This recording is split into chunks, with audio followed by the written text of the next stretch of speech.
2017 fut évidemment marqué par les témoignages accablants de nombreuses victimes de viols, d'agressions et de harcèlement sexuel.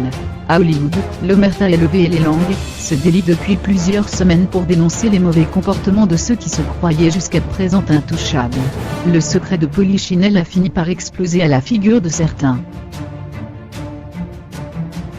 Pour presque tous, une enquête, interne ou policière, a été ouverte, provoquant leur licenciement et le début de la fin de leur carrière. Au commencement, l'affaire Harvey Weinstein, visée par une enquête de longue haleine publiée le 5 octobre 2017 dans le New York Times, le producteur américain a été accusé par une centaine de femmes de viol, d'agression et de harcèlement sexuel. Des faits qui se sont déroulés entre 1980 et 2015 pour la plupart. Viré de sa propre société, lâché par ses collaborateurs, exclu des plus gros syndicats de l'industrie cinématographique et quitté par sa femme, l'homme de 65 ans mène pour le moment, une vie recluse en Arizona. Il continue de nier fermement toute relation non consentie. Des enquêtes ont été ouvertes à Londres, New York et Los Angeles mais pourraient ne pas donner une suite favorable aux victimes, du fait des manques de preuves et des délais de prescription. Le 1er novembre, le producteur et cinéaste Brett Ratner était à son tour accusé de harcèlement, d'agression sexuelle et de viol. Dans un article publié par le Los Angeles Times, 6 femmes, dont Olivia Munn et Natasha Henstridge, ont fait part de leur expérience traumatisante avec le réalisateur de X-Men, l'affrontement final, qui rejette toutes les accusations.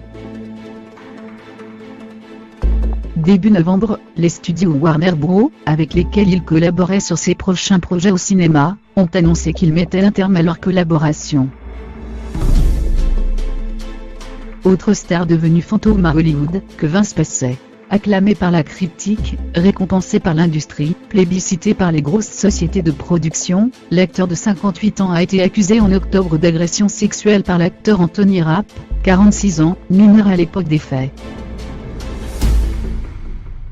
Dans la foulée, Kevin Spacey a profité de ces révélations pour faire son coming out, s'attirant un peu plus les foudres de la presse et des fans pour cette étrange justification. Viré du jour au lendemain de la série Oscar est pointé du doigt par de nouvelles victimes, il ne se montre plus, d'autres ont cessé de se montrer après avoir été licenciés face à des accusations graves. Autrefois tout-puissant, le chef des studios Amazon, Roy Price, a démissionné de son poste en octobre après le témoignage de la productrice Isa Hackett, qui avait confié au Hollywood Reporter avoir subi des avances inappropriées.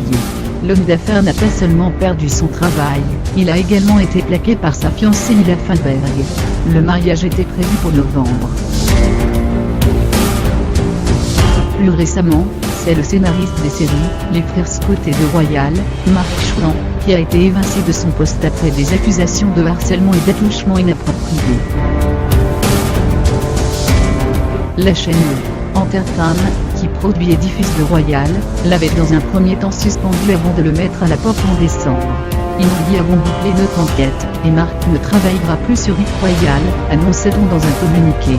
Plusieurs actrices, dont Hilary Burton et Sophia Bush, avaient partagé leur mauvaise expérience avec l'homme de 51 ans. Humoriste et producteur acclamé, Louis C.K. est passé aux aveux après la parution d'un article à charge dans le New York Times en novembre. Accusé d'avoir forcé plusieurs femmes à le regarder se masturber, l'artiste a reconnu les faits. À cette heure, il est d'ailleurs le seul, même s'il n'a pas explicitement présenté des excuses publiques auprès des victimes. Des sociétés de renom, dont FX et HBO, ont annoncé dans la foulée la fin de leur collaboration. Icône du noté fondateur du label Belgium Recording, Russell Simon a été contraint de démissionner de ses nombreux postes placés, lui qui gérait plusieurs entreprises sous la société Roche Communication. Des enquêtes publiées le 13 décembre par le Los Angeles Times et le New York Times donnent la parole à plusieurs femmes qui accusent le producteur de 60 ans de viol et d'agression sexuelle. Comme Harvey Weinstein, Russell Simon a démenti toute relation sexuelle non consensuelle. L'acteur Danny Masterson fait également partie de ceux qui n'en démordent pas, et qui continuent d'affirmer qu'ils sont innocents. Déjà accusé de viol par 3 femmes au début des années 2000, l'affaire aurait été étouffée par la Scientology, sombre organisation dont il est membre. L'ex-star de TAS 77 Show a finalement été viré début décembre de la série de Ranch, produit par Netflix. Conséquence directe du mouvement Balance-ton porqué du scandale Instinct. S'il dément fermement, l'acteur et BFF d'Ashton Kutcher a été visé par une nouvelle plainte pour viol en décembre, celle d'une ex-petite amie, Bobette Rial. Il ne s'est pas exprimé à ce sujet. Enfin, il y avait également l'animateur Matt Lowe et le photographe Terry Richardson.